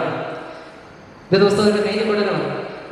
നിങ്ങൾ കണ്ടിട്ടില്ലേ, ഒരു സഞ്ചിയും തൂക്കിയാണ് എൻ്റെ നടപ്പ് അല്ലേ? ഒരു ചെറിയ ഞാൻ പോണെടുത്തൊക്കെ സഞ്ചി ഉണ്ടാകും, അതിനകത്ത് എൻ്റെ വേദപുസ്തകം ഉണ്ടാകും. അതാണ് എൻ്റെ ശക്തി, എൻ്റെ ധൈര്യം. ഇരിക്കുന്ന ഇടത്ത് ഇച്ചിരി സമയം കിട്ടിയാൽ വായിക്കുവാനായിട്ട് എനിക്കത് തുറക്കുവാനായിട്ട് പറ്റും. എൻ്റെ ദൈവം എന്നോട് സംസാരിക്കുന്നത് അതിലൂടെ എനിക്ക് മനസ്സിലാക്കുവാനായിട്ട് സാധിക്കും. ഹല്ലേലൂയ. ഞാൻ ഒറ്റയ്ക്കാണ് ഇരിക്കുന്നതെങ്കിലും അവിടെ ആരാധന നടക്കുകയാണ്. മനസ്സിലാവുന്നുണ്ടോ? ദൈവം അതുകൊണ്ട് ഈ ഒരു കാര്യത്തിൽ കോംപ്രമൈസ് ചെയ്യരുത്. ഇതിനിടയ്ക്ക് ഞാൻ പറഞ്ഞില്ലേ, എനിക്ക് പരിചയമുള്ള ഒരു കുട്ടിയുടെ കാര്യത്തിൽ ഇങ്ങനെ വിദൂരത്തിലോട്ട് പോകുന്നു. ആ വ്യക്തിയോട് ഞാൻ ചോദിക്കുന്നുണ്ട്, വേദപുസ്തകം കയ്യിലുണ്ടോ? ഇല്ല. നീ ഇനി വീട്ടിൽ വന്നിട്ട് പോകുമ്പോൾ നിർബന്ധം ഈ വേദപുസ്തകം കൂടെ കൊണ്ടുപോകണം കേട്ടോ. ആ വ്യക്തിയുടെ അമ്മയോടും പറഞ്ഞു നിർബന്ധം കൊടുത്തയക്കണം കേട്ടോ. പിന്നത്തതിൽ എന്നെ ഇങ്ങനെ കോണ്ടാക്ട് ചെയ്യുമ്പോൾ കാണുമ്പോൾ പറയുന്നുണ്ട്, എൻ്റെ കയ്യിലുണ്ട്. അതിന് പ്രാധാന്യമുണ്ട്. കൊണ്ട് വച്ചിരിക്കാനല്ല, തുറക്കണം. പലപ്പോഴും പിന്നെ വേറൊരു കാര്യം കൂടെ ഞാൻ പറയാം, അനുഭവത്തിൽ പറയാം. കൂടുതലായിട്ട് നമ്മൾ വായിക്കാനോ പഠിക്കുവാനോ ധ്യാനിക്കുവാനോ ഒക്കെ ആഗ്രഹിക്കുമ്പോൾ തീർച്ചയായിട്ടും തടസ്സം ഉണ്ടാകും. തളർന്നു പോകും, ക്ഷീണിച്ചു പോകും. എനിക്ക് അങ്ങനെയാണ്. പലരും പല കാര്യങ്ങളും അറിയുന്നുണ്ട്. എൻ്റെ ഒപ്പം ശുശ്രൂഷ ചെയ്യുന്നത് ചിലർക്ക് എന്തെങ്കിലും അത്യാവശ്യം വന്നാൽ അത് വച്ചിട്ട് പോകേണ്ടി വരും, എഴുന്നേറ്റ് പോകേണ്ടി വരും. എന്നെ സംബന്ധിച്ച് എന്നെ ബുദ്ധിമുട്ടിക്കുന്ന ഒരു പ്രധാന കാര്യം, ഞാൻ ഇങ്ങനെ തീവ്രമായിട്ട് ആഗ്രഹിച്ചിരിക്കുമ്പോൾ നല്ല ക്ഷീണം വരും. ഒന്ന് കിടന്നാൽ മതി എന്നാവും, അല്ലെങ്കിൽ അങ്ങനെ ഇരുന്ന് കണ്ണടയും. പക്ഷെ ആ ഒരു സ്റ്റേജിനെ, ആ ഒരു പ്രശ്നത്തെ, ആ ഒരു തലത്തെ, ആ ഒരു സമയത്തെ ഒന്ന് അതിജീവിക്കാനായിട്ട് പറ്റിയാൽ ദൈവത്തിൻ്റെ അനുഗ്രഹ വചനം, ദൈവം സംസാരിക്കുന്ന വചനം എനിക്ക് കേൾക്കുവാനായിട്ട് കഴിയും. ഹല്ലേലൂയ. ഇത് നിങ്ങളുടെ ജീവിതത്തിലും ഉണ്ടാകും. വേദപുസ്തകം എടുത്ത് പ്രാർത്ഥിച്ച് പാടി ദൈവത്തെ മഹത്വപ്പെടുത്തുവാനിരിക്കുമ്പോൾ തൂക്കി തട്ടി ഉറങ്ങി കൊണ്ടുപോയിട്ട് മുഷിയുന്ന അനുഭവങ്ങളെ അവിടുന്ന് പെട്ടെന്ന് ഇങ്ങനെ ചെലവടയുന്നൊരു പ്രാർത്ഥന അല്ലേ, ഇങ്ങനെ തിളച്ചെണ്ണയിലോട്ട് ഇങ്ങനെ കടുപിടുമ്പോൾ പടപട 5-6 പൊട്ടുന്നത് പോലെ പെട്ടെന്നൊരു പ്രാർത്ഥന കഴിച്ച് നിർത്തി എണീറ്റ് പോകരുത്. ആദ്യം ആ നിന്നെ തടസ്സപ്പെടുത്തുന്ന അനുഭവത്തെ നീ പ്രാർത്ഥിച്ച് മാറ്റണം. എന്നിട്ട് നീ മുട്ടുമടക്കി ദൈവത്തോട് വിനയപ്പെട്ടുകൊണ്ട് തിരുവചനം വായിച്ച് ധ്യാനിക്കണം. ദൈവം തന്നെ അനുഗ്രഹിക്കും. ഹല്ലേലൂയ. വീണ്ടും മുമ്പോട്ട് നമുക്ക് പോകാം. അവസാനം അവർ ആദ്യത്തെ ഇടത്തെത്തിയപ്പോഴും അവിടെ എന്ത് ചെയ്തു?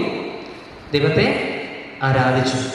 അതിനുശേഷമാണ് ഇങ്ങനെ നമ്മുടെ സോദോം ഗമോറ തിരഞ്ഞെടുക്കുന്നതും അബ്രാം ഇങ്ങനെ മമ്രയുടെ തോപ്പിലൊക്കെ പാർക്കുന്നത്. വീണ്ടും 18-ാമത്തെ വാക്യം നാം വായിച്ചു. 21-ാമത്തെ അധ്യായം.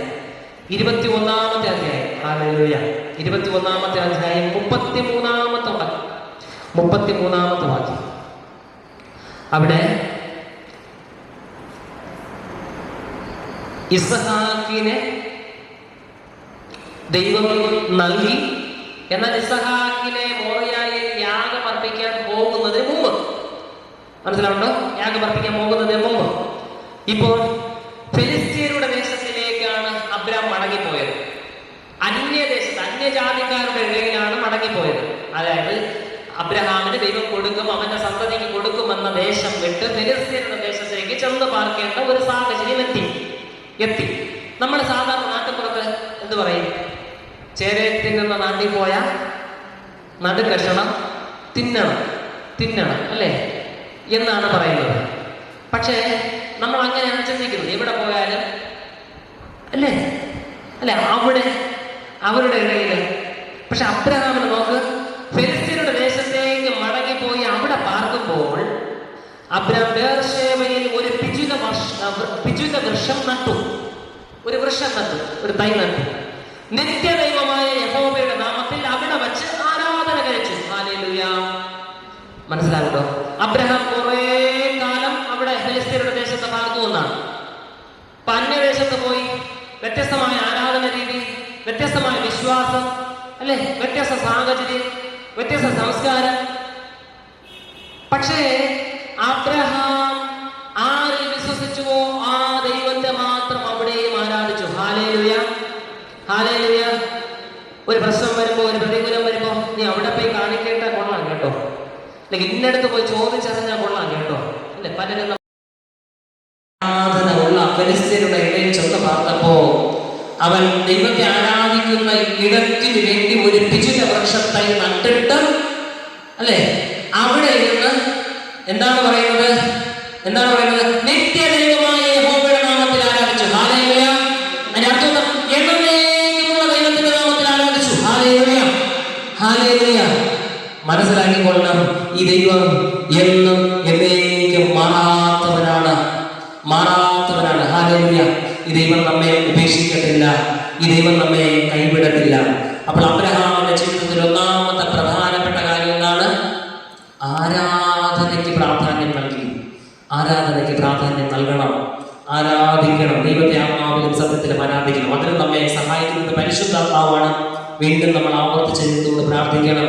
കുഞ്ഞാടെ അറുക്കപ്പെട്ട ആ പരിശുദ്ധ കർത്താവാകുന്ന അവിടുത്തെ ആ പുണ്യ രക്തം കൊണ്ട് ഞങ്ങളെ കഴുകി വിശുദ്ധീകരിച്ച് ആരാധനയ്ക്ക് വേണ്ടി സഹായിക്കണമെന്ന് നമ്മൾ എന്ത് ചെയ്യണം? ദൈവത്തോട് പ്രാർത്ഥിക്കണം. ആരാധിക്കുമ്പോൾ എന്തുണ്ട്?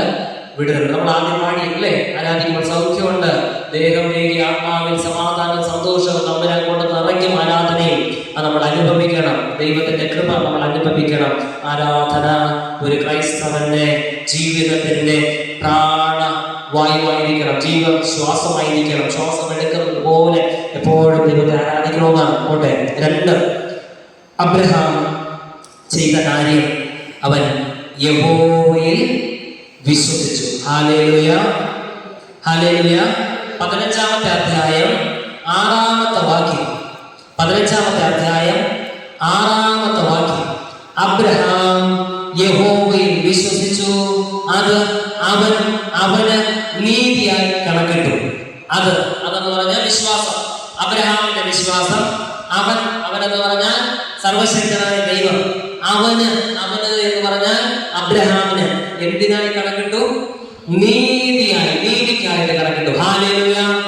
നാം നീതീകരിക്കപ്പെടുന്നത് മറ്റുള്ളവരുടെ സാക്ഷ്യം കൊണ്ടല്ല. നമ്മൾ നല്ലവരെന്ന് തൊട്ടടുത്ത് അയൽവക്കക്കാരൻ പറഞ്ഞിട്ടല്ല നമ്മൾ നല്ലവനാകുന്നത്, അല്ലെ? നമ്മുടെ അപ്പനും അമ്മയും പറഞ്ഞിട്ടല്ല നമ്മൾ നല്ലവനാകുന്നത്.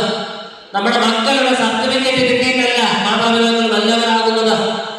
ഈ ലോകത്തിലെ ആളുകളുടെ സർട്ടിഫിക്കറ്റും അല്ല നമ്മുടെ നീതീകരണത്തിന് ആധാരം.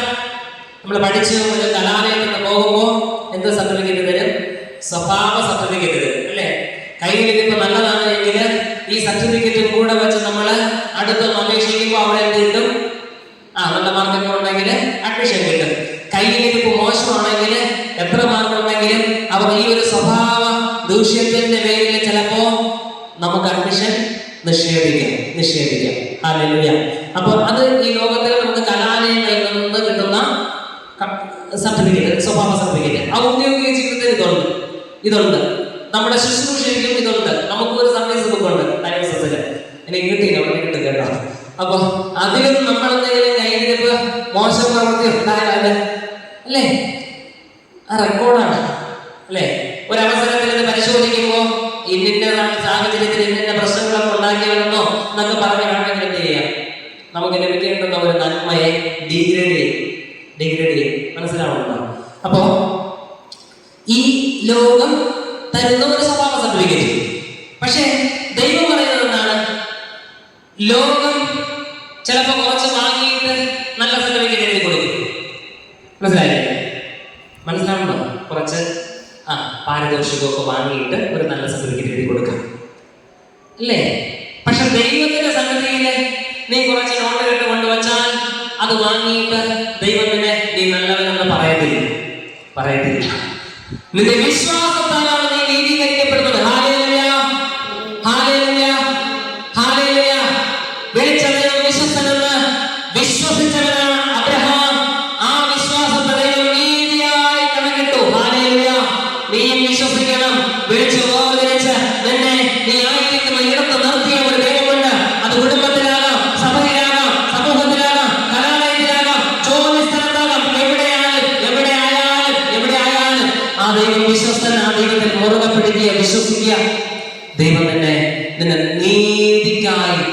വിശ്വാസത്തെ കണക്കിടുന്നതിനെ അനുഗ്രഹിക്കും. ഹല്ലേലൂയ. ഇതൊക്കെ കഴിയുമ്പോൾ അബ്രഹാം ചോദിക്കുന്നുണ്ട്, ദൈവമേ നീ എന്നെ ഇതിനാലൊക്കെ അനുഗ്രഹിക്കുമെന്ന് എനിക്ക് എങ്ങനെ അറിയാം? അബ്രഹാമിനോട് ദൈവം പറഞ്ഞു, നീ എന്ത് ചെയ്യണം? കാളയെയും ആട്ടിനെയും പ്രാവിൻ കുഞ്ഞിനെയും ഒക്കെ യാഗത്തിന് കൊണ്ടുവയ്ക്കണം. അപ്പൊ എന്ത് ചെയ്യുന്നു? അബ്രഹാം ഇതിനൊക്കെ പിളർന്നു കൊണ്ട് യാഗത്തിന് വെക്കുന്നു. സന്ധ്യയായി കാഞ്ചൻ പക്ഷികളൊക്കെ അല്ലെ, എറോമുള്ള കേട്ടിട്ടുണ്ടോ? പരുന്ത് കേട്ടിട്ടുണ്ടോ? ഇതൊക്കെ ഇങ്ങനെ വന്ന് മാംസാഹാരം റാഞ്ചിയെടുത്ത് കൊണ്ടുപോകുന്ന പക്ഷികളാണ്. അങ്ങനെയുള്ള റാഞ്ചൻ പക്ഷികൾ വന്ന് ഈ യാഗത്തിന് വേണ്ടി പിളർന്നു വെച്ചിരിക്കുന്നതിനൊക്കെ റാഞ്ചി എടുത്തു കൊണ്ടുപോകാനായിട്ട് നോക്കി. അപ്പൊ അബ്രഹാം എന്ത് ചെയ്തു? അതിനെല്ലാം ഓടിച്ചു വിട്ടു. അടുത്ത വാക്യം 15:12. സൂര്യൻ അസ്തമിക്കുമ്പോൾ അബ്രഹാമിന് ഒരു ഗാഢനിദ്ര വന്നു. കണ്ടോ? അബ്രഹാമിന് ഗാഢനിദ്ര വന്നു. ഭീതിയും അന്ധതമസവും അവന്റെ മേൽ വീണു. ഭീതിയും അന്ധതമസും അവന്റെ മേൽ വീണു. പ്രിയമുള്ളവരെ, വിശുദ്ധ തിരുവെഴുത്ത് പഠിപ്പിക്കുന്ന രണ്ടാമത്തെ ഗാഢനിദ്രയാണ് ഇവിടെ കാണുന്നത്. ഒന്നാമത്തെ ഗാഢനിദ്ര എവിടെ? എവിടെ?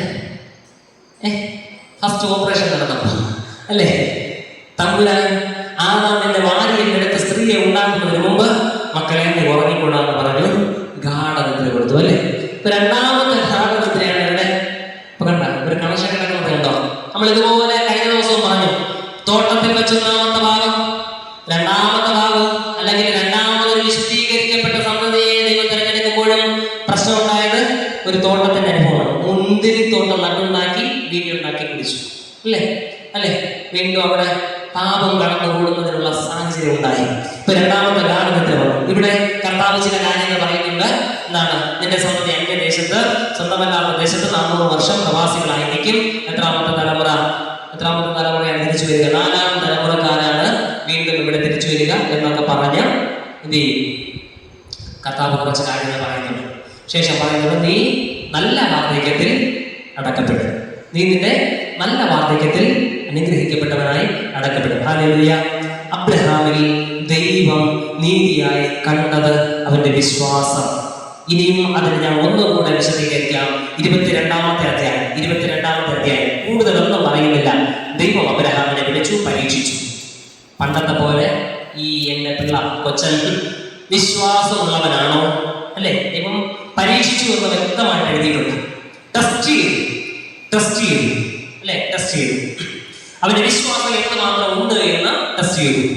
ഈ 5 പാഠോ 10 പാഠോ ആകുമ്പോൾ സൺഡേ സ്കൂളിൽ പരീക്ഷ നടത്തുന്നതിന് പിള്ളേർ എത്രത്തോളം പഠിച്ചു എന്നറിയാം. അതുപോലെ അബ്രഹാമിന് എത്ര വിശ്വാസം ഉണ്ടെന്ന് അറിയാൻ വേണ്ടി ദൈവം എന്ത് ചെയ്തു? പരീക്ഷിച്ചു. വിളിച്ചിട്ട് പറഞ്ഞു, നീ സ്നേഹിക്കുന്ന നിന്റെ ഏകജാതന്റെ പുത്രനായി മോറിയ ദേശത്ത് ഞാൻ കാണിക്കുന്ന മലയിൽ കൊണ്ടുപോയി ഹോമയാഗം കഴിക്കണം.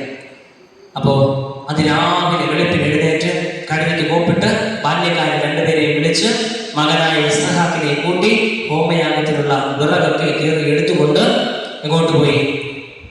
ഈ സ്ഥലത്തോട്ട് പോയി. 3 ദിവസം നടന്ന് 3-ാം ദിവസം അവിടെ എത്തി. ശേഷം ഈ ബാല്യക്കാരെ നാട് നടത്തിയിട്ട് മോനെ കൊണ്ട് ഇവിടെ പോയി മോറിയ മല കയറി അവിടെ പോയി കൊച്ചിനെ പിടിച്ചു വെച്ച് കെട്ടി കത്തി എടുത്ത് ഹോമയാഗം കഴിക്കാനായിട്ട് അടക്കണം, കീറി മുറിക്കണം. അതിനു വേണ്ടി തുനിയുന്നു. ഹല്ലേലൂയ. അബ്രഹാമിന്റെ വിശ്വാസം ദൈവം നീതിയായി കണക്കിട്ടു. വീണ്ടും ഒരിക്കൽ കൂടെ അബ്രഹാം വിശ്വാസികളുടെ പിതാവെന്ന് തെളിയിക്കുന്നു. ദൈവം എന്ന് പറയുന്നുവോ അത് ഞാൻ അനുസരിക്കും. കാരണം തമ്പുരാനിൽ അവൻ അടിയുറച്ച വിശ്വാസം ഉണ്ടായിരുന്നു. അവൻ കാറ്റത്താടി വിലഞ്ഞവനല്ല അല്ലേ? തിര പോലെ ഇളങ്ങുന്ന മനസ്സിന്റെ ഉടമയല്ല. ഉറപ്പും വിശ്വാസവും ഉള്ളവനായിരുന്നു. ദൈവത്തിൽ ധൈര്യമുള്ളവനായിരുന്നു. Hallelujah, hallelujah. അബ്രഹാമിൽ നിന്ന് നമ്മൾ രണ്ടാമത് പഠിക്കണം വിശ്വാസത്തിന്റെ ഉറപ്പ്. വിശ്വാസത്തിന്റെ ഉറപ്പ്. പലപ്പോഴും നമ്മൾ വിരണ്ടോടിയിട്ടില്ലേ? ചഞ്ചലിച്ചിട്ടില്ലേ? മനസ്സിങ്ങനെ ഇളകി പറഞ്ഞിട്ടില്ലേ? എന്തിയോന്നൊക്കെ അറിയാതെ അല്ലേ? ദൈവം പറയുന്നു, കർത്താവ് പറയുന്നു, തന്റെ കുഞ്ഞിനെ യാഗം കഴിക്കും. അത് അക്ഷരം പ്രതി അനുസരിച്ചുകൊണ്ട് യാഗം കഴിക്കുവാൻ കത്തി കൊണ്ട് കയറി മുറിക്കുവാനായിട്ടായുമ്പോ തമ്പുരാൻ അവനെ വിളിക്കും, അബ്രഹാമേ എന്റെ കുഞ്ഞിന്റെ പേരിൽ കൈവയ്ക്കരുത്. Hallelujah, hallelujah. ദൈവം തന്നതിനെ ദൈവം തുടച്ചു മാറ്റില്ല. ഹല്ലേലൂയ. ഇയ്യോബിന്റെ ജീവിതം നോക്ക്. ഒന്നൊന്നായി കഷ്ടത വന്നു. അവൻ നേടിയതും ദൈവം കൊടുത്തതും എല്ലാം നഷ്ടപ്പെട്ടു.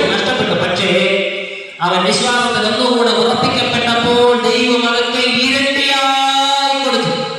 Hallelujah, hallelujah. ദൈവം തന്നത് തന്നെയാണ്.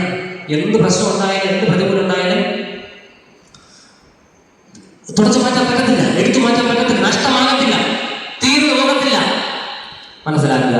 എന്തുണ്ടാവണം? അടിയുറച്ച വിശ്വാസം. ഹല്ലേലൂയ. ഒരു കാര്യം കൂടെ പറഞ്ഞ് ഞാൻ നിർത്താം. അബ്രഹാം എന്ത് ചെയ്തവനാണ്? അനുസരിച്ചവനാണ്. ഹല്ലേലൂയ. അപ്പനായ ലേഖകന്റെ കൂടെ പുറപ്പെട്ടു, ഹാരാനിലെത്തി. പിന്നെ അവിടെ പാർത്തപ്പോ അപ്പൻ മരിച്ചു. എവിടെയുള്ളത് അറിഞ്ഞില്ല. അപ്പോഴാണ് ദൈവം വിളിക്കുന്നത്, ഞാൻ കാണിപ്പാനിരിക്കുന്ന ദേശത്തേക്ക് പോകാം. 12-ാമത്തെ അധ്യായം 4-ാം വാക്യം. യഹോവ തന്നോട് കൽപ്പിച്ചതുപോലെ അബ്രഹാം പുറപ്പെട്ടു. Hallelujah, hallelujah. ദൈവം എന്താണോ പറയുന്നത് അതനുസരിച്ചു. ദൈവം എന്താണോ പറഞ്ഞത് അതനുസരിച്ചു. ഇനി ഒരു വാക്യം കൂടെ. 22-ാം അധ്യായം 18-ാമത്തെ വാക്യം.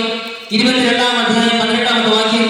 നീ എന്റെ വാക്ക്, ദൈവം പറയാണ്, നീ എന്റെ വാക്ക് അനുസരിച്ചത് കൊണ്ട് നിന്റെ സന്തതി മുഖാന്തരം ഭൂമിയിലുള്ള സകല ജാതികളും അനുഗ്രഹിക്കപ്പെടും എന്ന് ഞാൻ എന്നെ കൊണ്ട് തന്നെ സത്യം ചെയ്തിരിക്കുന്നു എന്ന് യഹോവ അരുളി ചെയ്യുന്നു. ഹല്ലേലൂയ. തമ്പുരാൻ തന്റെ നാമത്തിൽ തന്നെ സത്യം ചെയ്യുകയാണ്.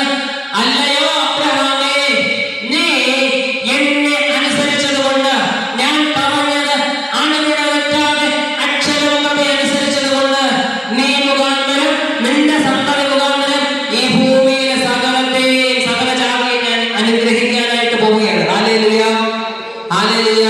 അപ്പൊ നീ ദൈവസന്നിധിയിൽ അനുസരിക്കുന്നത് കൊണ്ട് നീ മാത്രമല്ല അനുഗ്രഹിക്കപ്പെടുന്നത്, നിന്റെ തലമുറ മാത്രമല്ല അനുഗ്രഹിക്കപ്പെടുന്നത്. നീ മുഖാന്തരം ദേശവും ഭൂമി മുഴുവനും അനുഗ്രഹിക്കപ്പെടുന്നത്. Hallelujah, hallelujah. മനസ്സിലാവുന്നുണ്ടോ? അപ്പൊ ദൈവത്തെ അനുസരിക്കുക. ഇടത്തോട്ടോ വലത്തോട്ടോ മുന്നോട്ടോ പിറകോട്ടോ എങ്ങോട്ട് പോകണമെന്ന് തമ്പുരാൻ പറഞ്ഞു. വ്യക്തമായിട്ട് പ്രവാചക ശബ്ദം പറയുന്നുണ്ട്. വഴി ഇതാകുന്നു, ഇതിനെ നടന്നുകൊള്ളുക എന്ന് പറയുന്ന ദൈവത്തിന്റെ ശബ്ദം നീ കേൾക്കും.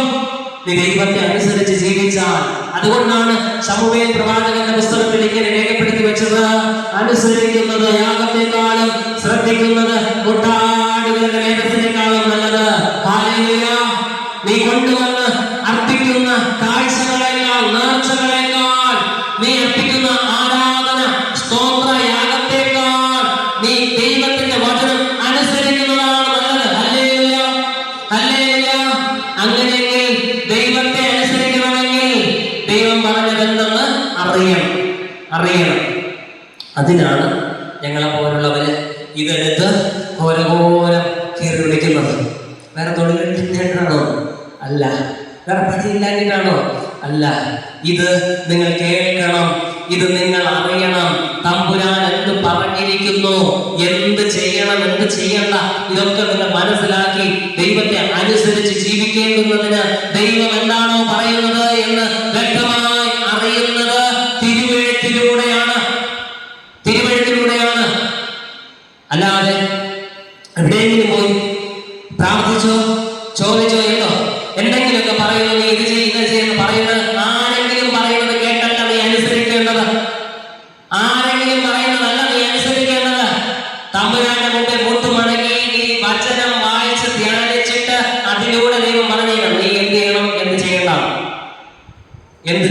എന്ത് ചെയ്യണ്ടെന്ന് തമ്പുരാൻ അതിലൂടെ പറഞ്ഞു. ഹല്ലേലൂയ. ഞാൻ വാക്കുകൾ ഇപ്പൊ സമ്മതിക്കട്ടെ. നമ്മൾ പറഞ്ഞു വന്നത്, പഠിച്ചു വന്നത്, തെറ്റ് ചെയ്തവരെയും തെറ്റ് ചെയ്യാതെ പാപം ചെയ്യാതെ ദൈവത്തോട് ചേർത്ത് നിന്നവരെയും കുറിച്ചാണ്. അതിപ്പോൾ എത്തി നിൽക്കുന്ന അബ്രഹാമിലാണ്. അബ്രഹാമിന്റെ 3 ഗുണങ്ങൾ നാം പഠിച്ചു. അബ്രഹാം ദൈവസന്നിധിയിൽ പെർഫെക്റ്റായി, ദൈവത്തിന്റെ ഇഷ്ടമുള്ളവനായി, ദൈവത്തിന്റെ സ്നേഹിതനായി, അല്ലെ, ഒരു സ്നേഹിതനെ പോലെയാണ് ദൈവം അബ്രഹാമിനോട് സംസാരിച്ചത്. ഒരു അവസരത്തിൽ പറയുന്നത് എങ്ങനെയാണ്?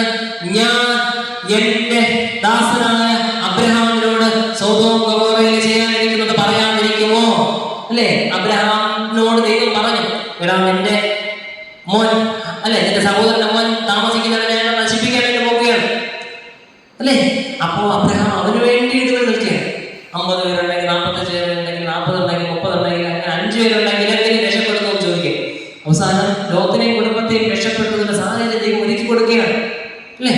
പക്ഷെ അവരിങ്ങനെ പാപത്തോട് അലിഞ്ഞു ചേർന്ന ജീവിതം അവർ പിന്നത്തെ നാശമായ ദുരന്തമായ ഒരു ജീവിതത്തിന് പാത്രീഭവിക്കുകയാണ്, അങ്ങനെ തീരുകയാണ്. അപ്പൊ മനസ്സിലാക്കുക, ചേർന്ന് നിന്നവൻ, ദൈവത്തെ അനുസരിച്ചവൻ, ദൈവത്തെ ആരാധിച്ചവൻ, ദൈവത്തെ വിശ്വസിച്ചവൻ അനുഗ്രഹിക്കപ്പെട്ടവനായി അവൻ ഇന്നും ലോകം വാഴ്ത്തുന്നു. അബ്രഹാം വിശ്വാസികളുടെ പിതാവ്. Hallelujah, hallelujah. ഒന്ന്, നമ്മുടെ ജീവിതത്തിൽ തീർച്ചയായും വേണ്ടത് ആരാധന മുടക്കരുത്. എപ്പോഴും ആരാധിക്കണം, എപ്പോഴും ആരാധിക്കണം. അപ്പോസ്തലർ രാത്രികാലെ ആരാധിച്ചപ്പോൾ എന്തൊക്കെ സംഭവിച്ചു? ചക്കര പൊട്ടി, ബന്ധിതരെല്ലാം മോചിതരായെന്നാണ്. പണമോളി. അപ്പോസ്തലർ രാത്രികാലെ ആരാധിച്ചപ്പോൾ ചങ്ങല പൊട്ടി, ബന്ധിതരെല്ലാം മോചിതരായല്ലോ. ആരാധിക്കുന്നു, ഞങ്ങൾ ആരാധിക്കുന്നു, ആത്മനാഥൻ യേശുവിനെ ആരാധിക്കുന്നു. ആമേൻ. ആരാധിക്കുന്നു, ഞങ്ങൾ ആരാധിക്കുന്നു, ആത്മാവിലും സത്യത്തിലും ആരാധിക്കുന്നു. ആരാധന മുടക്കരുത്. രണ്ട്, വിശ്വാസം. വിശ്വാസം, വിശ്വാസം, ഉറപ്പുള്ള വിശ്വാസമായിരിക്കണം. ചഞ്ചലിക്കരുത്, മനസ്സ് ചാഞ്ചാടരുത്. കർത്താവിൽ അടിയുറച്ച വിശ്വാസം. വിളിച്ച ദൈവം വിശ്വസ്തനെന്ന് ഉറച്ച് വിശ്വസിച്ചു കൊള്ളണം. അത് ദൈവം നിനക്ക് നീതിക്കായി കണക്കിടും. Hallelujah, hallelujah. വിശ്വാസത്താൽ നമുക്ക് ദൈവത്തെ പ്രസാദിപ്പിക്കുവാനായിട്ട് കഴിയും. ഹല്ലേലൂയ. ഈ ലോകം മുഴുവൻ ഒന്നും കൊണ്ട് തമ്പുരാന്റെ കാൽക്കീഴ വച്ചു കൊടുക്കണമേ. നിന്റെ ജീവിതത്തെ വിനയപ്പെടുത്തിക്കൊണ്ട് വിശ്വാസത്തോടെ തമ്പുരാനെ നിന്നെ തന്നെ സമർപ്പിച്ചാൽ മതി, അവിടെ നിന്നെ പ്രസാദിക്കും. ഹല്ലേലൂയ. മൂന്ന്, അനുസരിക്കണം. തമ്പുരാൻ എന്ത് പറയുന്നുവോ അനുസരിക്കണം. ലോകം പറയുന്നത് നീ കേൾക്കണ്ട. അവർ അവരുടെ ചുരുങ്ങിയ ചില അറിവുകൊണ്ട്, ഇനി പറയുന്നത് കൊണ്ട് മാതാപിതാക്കളെ അനുസരിക്കേണ്ട, മുതിർന്നവരെ ബഹുമാനിക്കേണ്ട, ഇതൊന്നും അർത്ഥമില്ല.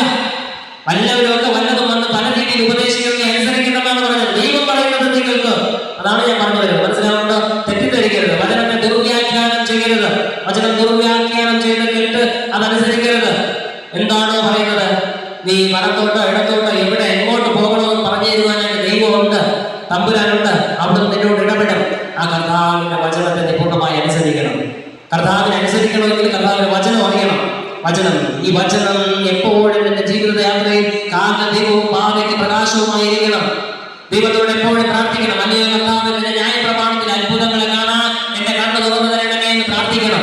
തീർച്ചയായിട്ടും പ്രിയമുള്ളവരെ, ഈ അന്യോട് ഇടവകയിൽ വന്നതിന് ശേഷം അത് മുൻപും ഞാൻ ഈ വാക്യമൊക്കെ ഒത്തിരി ഇടങ്ങളിൽ കണ്ടിട്ടുണ്ട്, ഒത്തിരി പ്രസംഗിച്ച് കേട്ടിട്ടുണ്ട്. പക്ഷെ അതിന്റെ പ്രാർത്ഥനയാക്കിയപ്പോൾ ദൈവം എന്നോട് വചനത്തിലൂടെ ഇടപെടുന്നത് എനിക്കറിയാം. എന്റെ സാക്ഷ്യമാണ്, അനുഭവമാണ്. അഹങ്കാരം പറയുന്നതല്ല, ഞാൻ മേനി പറയുന്നതല്ല, അതെന്റെ സാക്ഷ്യമാണ്.